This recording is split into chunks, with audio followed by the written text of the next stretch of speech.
ಏನಪ್ಪ ಇದು? ಅಯ್ಯೋ, ನನ್ನ ಮುಖದಲ್ಲೆಲ್ಲ ಒಂದು ಬಿಳಿ ಮಚ್ಚೆಗಳು. ಅಯ್ಯೋ, ಕೈಯಲ್ಲಿ, ಕಾಲಲ್ಲಿ. ಇದು? ಏನಾಗ್ತಾ ಇದೆ ನನ್ಗೆ?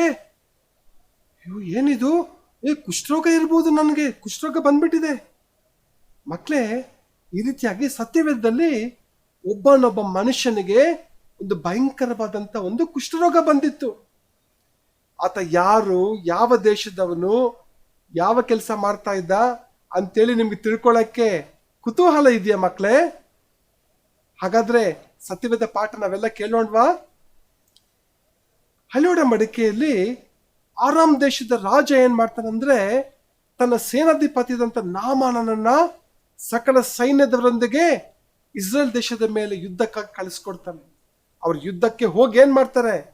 ಆ ದೇಶದ ಪ್ರಜೆಗಳನ್ನ ಸೋಲಿಸಿ, ರಾಜನನ್ನು ಸೋಲಿಸಿ, ಅಲ್ಲಿರುವಂತ ಯೌವನಸ್ಥರನ್ನು, ಮಕ್ಕಳನ್ನು, ಮತ್ತೆ ಶ್ರೇಷ್ಠವಾದ ಎಲ್ಲ ಬಟ್ಟೆಗಳನ್ನ ಎಲ್ಲವನ್ನ ದೋಚಿಕೊಂಡು ಕೆಲವರನ್ನ ದಾಸರನ್ನಾಗಿ ತಮ್ಮ ದೇಶಕ್ಕೆ ಅವರು ಕರ್ಕೊಂಡ್ಬರ್ಬೇಕಾದ್ರೆ ಅದರಲ್ಲಿ ಒಂದು ಚಿಕ್ಕ ಹುಡುಗಿಯನ್ನು ದಾಸಿಯಾಗಿ ಆರಾಮ್ ದೇಶಕ್ಕೆ ಕರ್ಕೊಂಡು ಬರ್ತಾರೆ.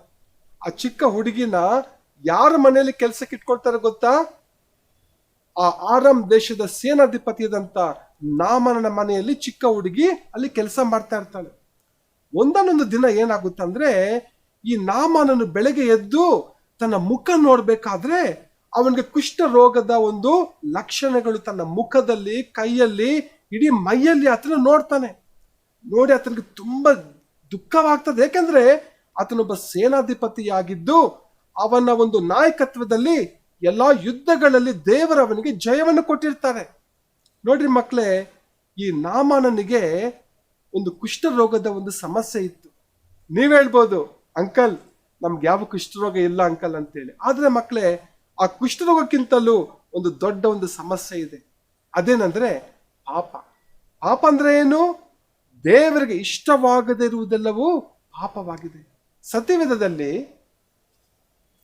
ರೋಮಾಪುರದವರಿಗೆ 3ನೇ ಅಧ್ಯಾಯ 23ನೇ ವಚನ, ಎಲ್ಲರೂ ಪಾಪ ಮಾಡಿ ದೇವರ ಮಹಿಮೆಯನ್ನು ಹೊಂದದೆ ಹೋಗಿದ್ದಾರೆ. ಎಲ್ಲರಂದ್ರೆ ಯಾರು? ನಾನು, ನೀನು, ನಾವೆಲ್ಲರೂ ಕೂಡ. ಕೆಲವೊಮ್ಮೆ ನಾವು ನಮ್ಮ ಮನಸ್ಸಿನಲ್ಲಿ ನಾವು ಆಲೋಚನೆ ಮಾಡ್ತೀವಲ್ಲ, ಇನ್ನೊಬ್ರದ್ದು ಒಂದ್ ವೇಳೆ ಒಳ್ಳೆ ಚೆನ್ನಾಗಿರೋ ಬಟ್ಟೆ ಹಾಕೊಂಡ್ಬಿಟ್ರೆ, ಶೂ ಹಾಕೊಂಡ್ಬಿಟ್ರೆ, ಓ ಏನು ಅವ್ರ ಹತ್ರನ ಇರೋದು, ನಮ್ಮ ಹತ್ರ ಇಲ್ವಾ ಅಂತೇಳಿ ಹೊಟ್ಟೆ ಕಿಚ್ಚು ಪಡುವಂಥದ್ದು. ಕೆಲವೊಮ್ಮೆ ಶಾಲೆಯಲ್ಲಿ ಕೂಡ ಅಷ್ಟೇ, ಒಂದು ಆಟ ಆಡ್ತಾ ಇರ್ತೀರಿ, ಕ್ರಿಕೆಟ್ ಇರ್ಬೋದು, ಫುಟ್ಬಾಲ್ ಇರ್ಬೋದು. ಆಟದಲ್ಲಿ ನೀವು ಔಟ್ ಆಗ್ಬಿಟ್ರೆ, ನಾನು ಔಟ್ ಆಗಿಲ್ಲ ಅಂತೇಳಿ ಹೋಗಿ ಅವ್ರ ಜೊತೆ ಜಗಳ ಆಡ್ಲಿಕ್ಕೆ ಹೋಗೋದು. ಅಥವಾ ಮನೆಯಲ್ಲಿ ಅಮ್ಮ ಹೇಳ್ತಾರೆ, ಹೋಗಿ ಕೊತ್ಮೀರಿ ತಗೊಂಬ ಅಂತ ಹೇಳಿದ್ರೆ, ಇಲ್ಲಮ್ಮ ನಾನು ಹೋಗೋದಿಲ್ಲ, ನಾನು ಹೋಮ್ವರ್ಕ್ ಬರೀಬೇಕು ಅಂತೇಳಿ ಅವಿದೇರಾಗುವಂಥದ್ದು. ಇದೇನಾಗಿದೆ ಅಂದ್ರೆ ಪಾಪವಾಗಿದೆ. ಮಕ್ಕಳೇ, ಪಾಪಕ್ಕೆ ಶಿಕ್ಷೆ ಏನ್ ಗೊತ್ತಾ? ದೇವರಿಂದ ದೂರವಾಗುವಂಥದ್ದು. ಯಾವ ರೀತಿಯಾಗಿ ನಮ್ಮಲ್ಲಿ ಪಾಪದ ಒಂದು ಸ್ವಭಾವಗಳಿದೆಯೋ ಅದೇ ರೀತಿಯಲ್ಲಿ ನಾವು ಸತ್ಯವೇದ ಪಾಠದಲ್ಲಿ ನಾವು ನೋಡ್ತಾ ಇದ್ದೀವಿ. ಈ ನಾಮಾನನಿಗೆ ಒಂದು ಕುಷ್ಠರೋಗದ ಒಂದು ಸಮಸ್ಯೆ ಇತ್ತು. ಈ ನಾಮನನ ಮನೆಯಲ್ಲಿ ಒಂದು ಚಿಕ್ಕ ಹುಡುಗಿ ಇರ್ತಾಳಲ್ವಾ, ಆಕೆ ಯೋಚನೆ ಮಾಡ್ತಾಳೆ, ನಮ್ಮ ಯಜಮಾನ್ರಿಗೆ ಯಾಕೆ ಕುಷ್ಠರೋಗ ಬಂದಿದೆ, ನಾನು ಹೇಗಾದ್ರೂ ಮಾಡಿ ಅವ್ರಿಗೆ ಸಹಾಯ ಮಾಡ್ಬೇಕು. ಯಾಕಂದ್ರೆ ನನ್ಗೆ ಅವರು ಊಟ ಕೊಡ್ತಾರೆ, ಬಟ್ಟೆ ಕೊಡ್ತಾರೆ, ಉಳ್ಕೊಳ್ಳೋಕೆ ಜಾಗ ಕೊಡ್ತಾರೆ, ಹೇಗಾದ್ರೂ ನಾನು ಸಹಾಯ ಮಾಡ್ಬೇಕಂತೇಳಿ ನಾಮನನ ಹೆಂಡತಿನ ಕರೀತಾರೆ. ಅಮ್ಮ, 1 ನಿಮಿಷ ಬರ್ತೀರಾ ನೀವಂತೇಳಿ. ಅವಾಗ ಅಮ್ಮವ್ರಿಗೆ ಯೋಚನೆ, ಏನಪ್ಪ ಈ ಹುಡುಗಿ ಯಾಕೆ ನನಗೆ ಕರೀತಾ ಇದ್ದಾಳೆ, ಏನ್ ಹೇಳ್ಬೋದು, ಏನ್ ಕೊಡ್ಬೋದು ಅಂತೇಳಿ ಅಮ್ಮವ್ರು ಯೋಚನೆ ಮಾಡಿದ್ರು. ಅಂದ ತಕ್ಷಣ ಆಕೆ ಹೇಳ್ತಾಳೆ, ಅಮ್ಮವ್ರೇ, ನಮ್ಮ ಯಜಮಾನರಾಗಿರುವಂತ ನಾಮನನ್ನು ಒಂದು ವೇಳೆ ಸಮಾರ್ಯ ಪಟ್ಟಣದಲ್ಲಿ ಒಂದು ವೇಳೆ ಇದ್ದಿದ್ದೆ ಅಲ್ಲಿರುವಂತ ಪ್ರವಾದಿಯಾದ ಎಲಿಷನ ಮೂಲಕವಾಗಿ ಈತನ ಕುಷ್ಠರೋಗ ವಾಸಿ ಆಗ್ತಾ ಇತ್ತು ಎಂಬುದಾಗಿ ಹೇಳುವಾಗ ಅಮ್ಮವ್ರಿಗೆ ತುಂಬಾ ಸಂತೋಷ ಆಗುತ್ತೆ. ಮಕ್ಕಳು, ಇಲ್ಲಿ ನಾವೇನ್ ನೋಡ್ತೀವಿ ಅಂದ್ರೆ, ದೇವರು ನಾಮಾನನನ್ನು ಪ್ರೀತಿ ಮಾಡಿದ ನಿಮಿತ್ತವಾಗಿ ಅವರ ಮನೆಯಲ್ಲಿ ಚಿಕ್ಕ ಹುಡುಗಿಯನ್ನು ದೇವರು ಒಂದು ಉದ್ದೇಶಕ್ಕಾಗಿ ದೇವರಿಟ್ಟನು. ಮಕ್ಕಳೇ, ಅದೇ ರೀತಿಯಲ್ಲಿ ನಮ್ಮ ಜೀವನದಲ್ಲಿ ಕೂಡ ದೇವರು ಒಂದು ಉದ್ದೇಶವನ್ನು ಇಟ್ಟಿದ್ದಾನೆ. ದೇವರು ನಾಮಾನನನ್ನು ಪ್ರೀತಿ ಮಾಡಿದಂತೆ ನನ್ನನ್ನು, ನಿನ್ನನ್ನು ಸಹ ದೇವರು ಪ್ರೀತಿ ಮಾಡ್ತಾರೆ. ಸತ್ಯವೇದದಲ್ಲಿ ನಾವು ನೋಡ್ತೇವೆ, ಯೋಹಾನ 3:16, ದೇವರು ಲೋಕದ ಮೇಲೆ ಎಷ್ಟೋ ಪ್ರೀತಿಯನ್ನಿಟ್ಟು ತನ್ನ ಒಬ್ಬನೇ ಮಗನನ್ನು ಕೊಟ್ಟನು, ಮಕ್ಕಳೇ, ದೇವರು ಅನಾದಿ ಕಾಲದಲ್ಲಿ ನಮ್ಮನ್ನು ಪ್ರೀತಿ ಮಾಡಿದ್ರು. ಹಾಗೇನೆ ದೇವರು ನಮ್ಮನ್ನ ಸೃಷ್ಟಿ ಮಾಡಿದ್ದಾನೆ. ನನ್ನನ್ನು ನಿನ್ನನ್ನು ಬಹಳ ಸುಂದರವಾಗಿ ದೇವರು ಸೃಷ್ಟಿ ಮಾಡಿದ್ದಾರೆ.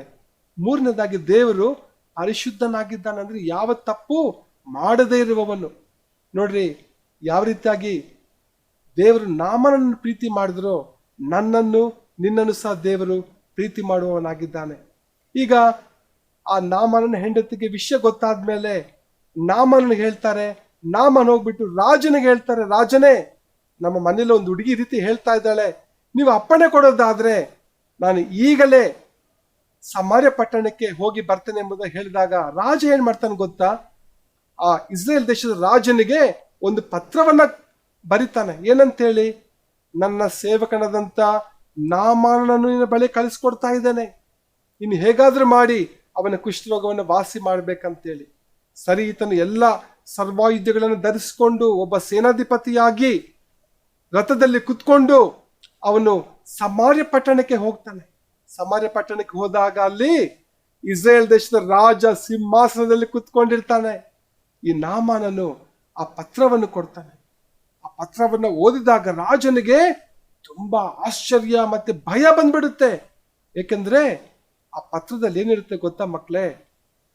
ನನ್ನ ಸೇವಕನಾದಂತ ನಾಮನ ಕುಷ್ಠರೋಗವನ್ನು ಏನ್ ಮಾಡ್ಬೇಕು, ನೀನು ವಾಸಿ ಮಾಡ್ಬೇಕಂತ ಹೇಳಿದಾಗ ಆತ ಕೇಳ್ತಾನೆ, ನಾನು ಹೇಗೆ ಕುಷ್ಠರೋಗವನ್ನ ವಾಸಿ ಮಾಡ್ಲಿ?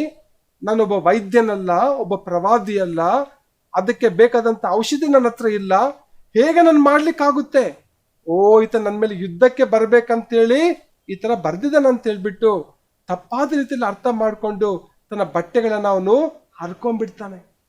ಈ ವಿಷಯ ಯಾರು ಗೊತ್ತಾಗುತ್ತಂತ ಹೇಳಿದ್ರೆ ಪ್ರವಾದಿಯಾದಂತ ಎಲೀಷನಿಗೆ. ಎಲೀಷ ಹೇಳ್ತಾನೆ, ಆ ನಾಮನನ್ನು ನನ್ನ ಬಳಿಗೆ ಕಳಿಸ್ಕೊಡ್ರಿ ಎಂಬುದಾಗಿ.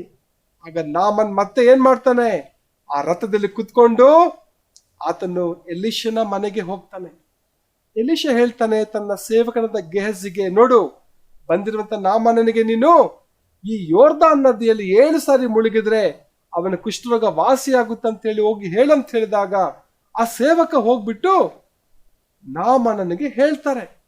ನೋಡ್ರಿ ಮಕ್ಳು, ಇಲ್ಲಿ ನಾವೇನ್ ನೋಡ್ತೀವಿ ಅಂದ್ರೆ ನಾಮಾನನ ಒಂದು ಕುಷ್ಠರೋಗಕ್ಕೆ ದೇವರೊಂದು ಪರಿಹಾರವನ್ನು ದೇವರು ತೋರಿಸ್ಕೊಡ್ತಾ ಇದ್ದಾರೆ.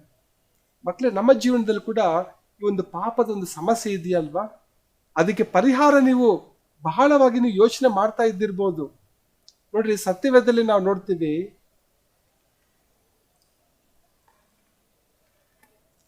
1 ಕೊರಿಂಥ 15:3-4 ಶಾಸ್ತ್ರದಲ್ಲಿ ಮುಂತಿಳಿಸಿದ ಪ್ರಕಾರ ಕ್ರಿಸ್ತನು ನಮಗಾಗಿ ಸತ್ತನು, ಹೂಣಲ್ಪಟ್ಟನು, 3ನೇ ದಿನದಲ್ಲಿ ಎಬ್ಬಿಸಲ್ಪಟ್ಟನು. ಯೇಸು ಕ್ರಿಸ್ತನು ಈ ಲೋಕಕ್ಕೆ ಬಂದಂತ ಮುಖ್ಯ ಉದ್ದೇಶ ಏನಂದ್ರೆ ನಾನು ಮತ್ತು ನೀನು ಮಾಡಿದ ಪಾಪಗಳನ್ನು ಕ್ಷಮಿಸುವುದಕ್ಕಾಗಿ, ಪಾಪದಿಂದ ನಮ್ಮನ್ನ ಬಿಡಿಸುವುದಕ್ಕಾಗಿ ಯೇಸು ಸ್ವಾಮಿ ಏನ್ ಮಾಡಿದ್ರು? ಶಿಲುಬೆಯ ಮೇಲೆ ನಮಗಾಗಿ ರಕ್ತ ಸುರಿಸಿ ಪ್ರಾಣ ಕೊಟ್ರು. ಇನ್ನೊಂದು ವಚನ ಕೂಡ ಹೇಳ್ತದೆ, ಇಬ್ರಿಯ 9:22, ರಕ್ತಧಾರೆ ಇಲ್ಲದೆ ಪಾಪ ಪರಿಹಾರವಿಲ್ಲ.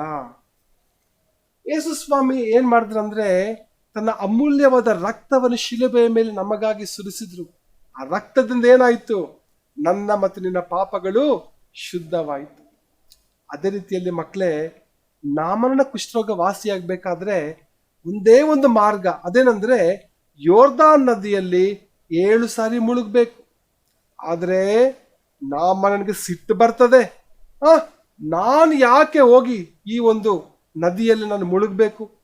ಈ ಪ್ರವಾದಿ ಹೊರಗಡೆ ಬಂದಿಲ್ಲ, ನನ್ನನ್ನು ಸನ್ಮಾನ ಮಾಡಿಲ್ಲ, ಏನು ಹೇಳಿಲ್ಲ, ನನ್ನ ಮೇಲೆ ತಲೆ ಮೇಲೆ ಕೈ ಇಟ್ಟು ಪ್ರಾರ್ಥನೆ ಮಾಡಲಿಲ್ಲ, ಹೋಗಿ ಮುಳುಗು ಅಂತ ಹೇಳ್ತಾನಲ್ಲ, ನಾನು ಮುಳುಗೋದಿಲ್ಲ ಅಂತ ಹೇಳಿ ಸಿಟ್ಟಾಗ್ತಾನೆ. ನಮ್ಮ ದೇಶದಲ್ಲಿ ಬಹಳ ಸುಂದರವಾದ ನದಿಗಳಿದೆ, ಅಲ್ಲೇ ಮುಳುಗ್ತಾ ಇದೆ, ನಾನು ಮುಳುಗೋದಿಲ್ಲ ಅಂತ ಹೇಳಿ ಸಿಟ್ಟು ಮಾಡ್ಕೊಂಡು ಹೋಗ್ಬೇಕಾದ್ರೆ ಒಬ್ಬ ಸೇವಕ ಹೇಳ್ತಾನೆ, ಅಯ್ಯ, ಇದೆಷ್ಟೊಂದು ಸುಲಭವಾದ ಒಂದು ಕೆಲಸವನ್ನು ಅವ್ರು ಹೇಳಿದ್ದಾರೆ, ದಯಮಾಡಿ ಹೋಗಿ ಆ ನದಿಯಲ್ಲಿ ಮುಳುಗು ಅಂತ ಹೇಳಿದ ತಕ್ಷಣ ಸರಿ ಮುಳುಗ್ತೀನಿ ಅಂತ ಹೇಳಿ ನಾಮನ್ ಏನ್ ಮಾಡ್ತಾನಂದ್ರೆ ಆ ಯೋರ್ದಾನ್ ನದಿಯ ಬಳಿಯಲ್ಲಿ ಹೋಗ್ತಾ ಹೋಗ್ತಾ ಹೋಗ್ತಾ ಎಲ್ಲ ತನ್ನ ಒಂದು ಬಟ್ಟೆ ಎಲ್ಲ ಬಿಚ್ಚಿ ಅವನು ಆ ಯೋರ್ದಾನ್ ನದಿಯ ಒಳಗೆ ಹೋಗ್ತಾನೆ. ಎಲ್ಲರೂ ಬಹಳ ಕುತೂಹಲದಿಂದ ಕಾತುರದಿಂದ ನೋಡ್ತಾ ಇದ್ದಾರೆ. ಈ ನಾಮನನಿಗೆ ಕುಷ್ಠರೋಗ ವಾಸಿ ಆಗುತ್ತಾ ವಾಸಿ ಆಗಲ್ವಾ ಅಂತೇಳಿ ನೀವು ಕೂಡ ಕುತ್ಕೊಂಡು ಯೋಚನೆ ಮಾಡ್ತಾ ಇರ್ಬೋದು. ಏನಾಗ್ಬೋದು, ನಾಮನನಿಗೆ ವಾಸಿ ಆಗುತ್ತಾ ವಾಸಿ ಆಗಲ್ವಂತ ನೀವು ಕೂಡ ಒಂದು ವೇಳೆ ಆಶ್ಚರ್ಯದಿಂದ ನೀವು ಕೇಳ್ತಾ ಇರ್ಬೋದು. ನೋಡ್ರಿ, ಆ ನದಿಯಲ್ಲಿ ಅವನು ಕಾಲಿಟ್ಟು ಸ್ವಲ್ಪ ಒಳಕ್ ಹೋದ್ಮೇಲೆ ಒಂದು ಸಾರಿ ಮುಳುಗ್ತಾನೆ, 2, 3, 4, 5, 6 ಸರಿ ಮುಳುಗ್ತಾನೆ. ಆದ್ರೆ ಏನಾಗಿರೋದಿಲ್ಲ, ಕುಷ್ಠರೋಗನೇ ವಾಸಿಯಾಗಿರಲ್ಲ. ನೀವ್ ಹೇಳಿ ಮಕ್ಳು, ಎಷ್ಟು ಸರಿ ಮುಳುಗ್ಬೇಕು? 7 ಸರಿ ಮುಳುಗ್ಬೇಕಲ್ವಾ? ಈಗ 7 ಸಾರಿ ನಾಮನನ್ನು ಮುಳುಗ್ತಾನೆ, ಕುಷ್ಠರೋಗ ವಾಸಿ ಆಗುತ್ತೆ ಇಲ್ವಾ ಅಂತ ನೀವು ನೋಡ್ಬೇಕು. ಸೊ ಅವಾಗ ನಾಮನ್ ಏನ್ ಮಾಡ್ತಾನೆ, 7 ಸರಿ ಹಿಂಗೆ ಮುಳುಗಿ ಎದ್ದ ತಕ್ಷಣ ಏನಾಯ್ತು, ಅವನ ಎಲ್ಲ ಕುಷ್ಠರೋಗದ ಮಚ್ಚೆಗಳು, ಎಲ್ಲ ಲಕ್ಷಣಗಳು ಎಲ್ಲ ನೀರಲ್ಲಿ ಹರ್ಕೊಂಡು ಹೋಗ್ಬಿಡ್ತು. ಅವನ ಶರೀರ ಒಂದು ಮಗುವಿನ ಶರೀರವಾಗಿ ಮಾರ್ಪಡ್ತು. ಆಗ ಅವನು ತುಂಬಾ ಸಂತೋಷದಿಂದ ಆ ನದಿಯಿಂದ ಹೊರಬಂದು ಏನ್ ಹೇಳ್ತಾನೆ ಗೊತ್ತಾ, ಇಡೀ ಪ್ರಪಂಚದಲ್ಲಿ ಒಂದು ಸತ್ಯವಾದ ದೇವರು, ನಿಜವಾದ ದೇವರಂದ್ರೆ ಆತನು ಕರ್ತನಾದ ಯೆಹೋವನೆಂಬುದಾಗಿ ಆತನು ಹೇಳ್ತಾನೆ. ನೋಡ್ರಿ ಮಕ್ಕಳೇ, ಇಂಥ ಒಂದು ಕಠಿಣವಾದಂತ ಒಂದು ಕುಷ್ಠರೋಗ ಎಲಿಷನ ಒಂದು ಮಾತಿನಿಂದ ವಾಸಿಯಾಯಿತು. ಮಕ್ಕಳೇ, ಇವತ್ತು ಯೇಸು ಕ್ರಿಸ್ತನ ಮೂಲಕವಾಗಿ ನಮ್ಮೆಲ್ಲರಿಗೇನಿದೆ, ಪಾಪ ಕ್ಷಮಾಪಣೆ ಇದೆ, ರಕ್ಷಣೆ ಇದೆ, ದೇವರ ಮಗನಾಗುವ ಮಗಳಾಗುವಂತ ಒಂದು ಅವಕಾಶ ಇದೆ. ಮಕ್ಕಳೇ, ಒಂದು ವೇಳೆ ನಿಮ್ಗೆ ಯಾವುದೊಂದು ಸಮಸ್ಯೆ ಇರ್ಬೋದು, ರೋಗದ ಸಮಸ್ಯೆ ಇರ್ಬೋದು, ಪಾಪದ ಒಂದು ತೊಂದರೆಗಳು ನಿಮ್ಗೆ ಇರ್ಬೋದು, ನೀವಿರುವಂತ ಸ್ಥಳಗಳಲ್ಲಿಯೇ ನೀವು ಕಣ್ಗಳನ್ನ ಮುಚ್ಚಬೇಕಾಗಿ ನಾನು ಕೇಳ್ಕೊಳ್ತೇನೆ. ನೋಡಿ, ನಾವು ಈ ಒಂದು ಪಾಠದಲ್ಲಿ ನಾವು ನೋಡಿದ್ವಿ, ಹೌದಲ್ವಾ? ಎಂತ ಒಂದು ಭಯಂಕರವಾದಂತ ಒಂದು ರೋಗ ಇತ್ತು. ಆಮೇಲೆ ಅವರೆಲ್ಲರೂ ಹೇಗೆ ಪರಿಹಾರ ಅಂತ ಹೇಳ್ಬಿಟ್ಟು ನೋಡ್ತಾ ಇದ್ರು. ಆದ್ರೆ ಹುಡುಗಿ ಮೂಲಕವಾಗಿ ಒಂದು ಪರಿಹಾರ ಸಿಕ್ತು. ಹಾಗೇನೆ ಸತ್ಯವೇದದಲ್ಲಿ ಕೂಡ ನಾವು ನೋಡ್ತೀವಿ. ಯೋಹಾನ 1:12, ಯಾರ್ಯಾರು ಆತನನ್ನು ಅಂಗೀಕರಿಸಿದರೋ, ಅಂದರೆ ಆತನ ಹೆಸರಿನಲ್ಲಿ ನಂಬಿಕೆ ಇಟ್ಟರೋ, ಅವರಿಗೆ ದೇವರ ಮಕ್ಕಳಾಗುವ ಅಧಿಕಾರ ಕೊಟ್ಟನು. ಮಕ್ಕಳೇ, ಒಂದು ವೇಳೆ ನಿಮ್ಮ ಒಂದು ಪಾಪದ ಒಂದು ಸಮಸ್ಯೆಗೆ ಪರಿಹಾರ ಬೇಕಾದ್ರೆ ಯೇಸು ಕ್ರಿಸ್ತನಲ್ಲಿ ನೀವು ನಂಬಿಕೆ ಇಡಿ. ನಿಮ್ಮ ಪಾಪದಿಂದ ಬಿಡುಗಡೆ ಆಗ್ಲಿಕ್ಕೆ ನಿಮ್ಗೆ ಒಂದೇ ಒಂದು ಮಾರ್ಗ, ಅದೇನೆಂದ್ರೆ ಯೇಸು ಕ್ರಿಸ್ತನು. ಯಾವ ರೀತಿಯಾಗಿ ನಾಮನ ಕುಷ್ಠರೋಗಕ್ಕೆ ಪರಿಹಾರ ಯೋರ್ದನ್ ನದಿ ಒಂದೇ ಒಂದು ಮಾರ್ಗವಾಗಿತ್ತು, ಹಾಗೇನೆ ನನ್ನ ಮತ್ತು ನಿನ್ನ ಪಾಪದ ಪರಿಹಾರಕ್ಕಾಗಿ ಯೇಸು ಸ್ವಾಮಿ ಒಬ್ಬನೇ ಉತ್ತರವಾಗಿದ್ದಾನೆ. ನೀವಿರುವಂತ ಸ್ಥಳಗಳಲ್ಲಿ ಎಲ್ಲರೂ ನೀವು ನಿಮ್ಮ ಕಣ್ಗಳನ್ನ ಮುಚ್ಚಿರಿ. ಕಣ್ಗಳನ್ನ ಮುಚ್ಚಿಬಿಟ್ಟು ಒಂದ್ ವೇಳೆ ನೀವು ಯೇಸುವನ್ನ ರಕ್ಷಕನಾಗಿ ಸ್ವೀಕಾರ ಮಾಡ್ಕೊಳ್ಬೇಕು, ಪಾಪದಿಂದ ಪರಿಹಾರ ಆಗ್ಬೇಕಂತ ಹೇಳಿದ್ರೆ ನಿಮ್ಮ ಬಲಗೈನ ಮೇಲೆ ಕೆತ್ರಿ. ಓಕೆ, ನಾನು ಅದನ್ನ ನೋಡಿದ್ದೇನೆ ನಿಮಗಾಗಿ. ಓಕೆ, ನಿಮ್ಮ ಬಲಗೈನ ಕೆಳಗೆ ಇಳಿಸ್ರಿ. ನಿಮಗಾಗಿ ನಾನು ಪ್ರಾರ್ಥನೆ ಮಾಡ್ತೀನಿ. ಈ ಸಮಯದಲ್ಲಿ ನೀವಿರುವಂತ ಜಾಗದಲ್ಲಿ ಕಣ್ಗಳನ್ನ ಮುಚ್ಚಿಕೊಳ್ಳ್ರಿ. ನಿಮಗಾಗಿ ನಾನು ಪ್ರಾರ್ಥನೆ ಮಾಡ್ತೀನಿ. ನಮ್ಮನ್ನು ಬಹಳವಾಗಿ ಪ್ರೀತಿ ಮಾಡುವ ತಂದೆಯಾದ ದೇವರೇ, ಈ ವೇಳೆಯಲ್ಲಿ ಸ್ವಾಮಿ, ಯಾವ ರೀತಿಯಾಗಿ ನೀವು ಕುಷ್ಠರೋಗಿಯಾದಂಥ ನಾಮನನ್ನ ರೋಗವನ್ನು ನೀವು ವಾಸಿ ಮಾಡಿದ್ರು, ಅದೇ ರೀತಿಯಲ್ಲಿ ಸ್ವಾಮಿ ನಮಗಿರುವಂತ ಒಂದು ಪಾಪದ ಸಮಸ್ಯೆಯನ್ನ ಬಗೆಹರಿಸುವುದಕ್ಕಾಗಿ ಯೇಸುವಿನ ಮೂಲಕವಾಗಿ ನಮಗೆ ಪರಿಹಾರವನ್ನು ಕೊಟ್ಟರೆ ಅದಕ್ಕಾಗಿ ಸ್ತೋತ್ರ. ತಲೆ ಬಾಗಿರುವಂತೆಲ್ಲ ಮಕ್ಕಳಿಗಾಗಿ ನಾವು ಪ್ರಾರ್ಥಿಸ್ತೇವೆ.